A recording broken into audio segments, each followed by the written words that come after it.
নেতাদের এনআইএ তলব। মোথাবাড়ি তদন্তে 9 তৃণমূল নেতাকে তলব এনআইএ। আজই কালিয়াচক থানায় হাজিরার নোটিশ।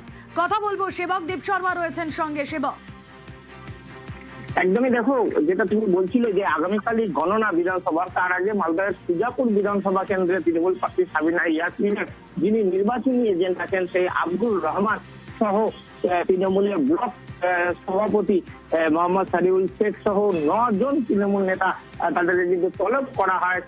কাউন্টিং এজেন্টদের সঙ্গে আলোচনায় তৃণমূল নেত্রী। গণনা পর্ব ঘিরে চূড়ান্ত সতর্কতা তৃণমূলের অন্দরে। বারবার নেত্রী তিনি নির্দেশ দিয়েছেন, প্রার্থীরা আজ দফায় দফায় বৈঠক সারছেন কাউন্টিং এজেন্টদের সঙ্গে।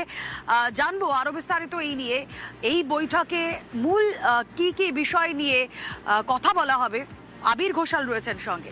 আবির, গতকালকে কাউন্টিং এজেন্টদের কি ভূমিকা পালন করতে হবে তা ভার্চুয়াল বৈঠক থেকে মমতা এবং অভিষেক বন্দ্যোপাধ্যায় উভয়ই বুঝিয়ে দিয়েছেন এবং তারা নির্দেশও দিয়েছিলেন যে দলের যে সমস্ত প্রার্থীরা রয়েছেন তাদের যারা চিফ ইলেকশন এজেন্ট রয়েছেন তারা এই কাউন্টিং এজেন্টদের সাথে দিনভর সময় কাটাবেন এবং তৃণমূলের তরফ থেকে একটা কাউন্টিং মডিউল তৈরি করে দেওয়া হয়েছে। সেই ভিত্তিতে কিভাবে কাউন্টিং প্রক্রিয়া চলবে সে বিষয়ে তারা খোঁজ খবর রাখবেন।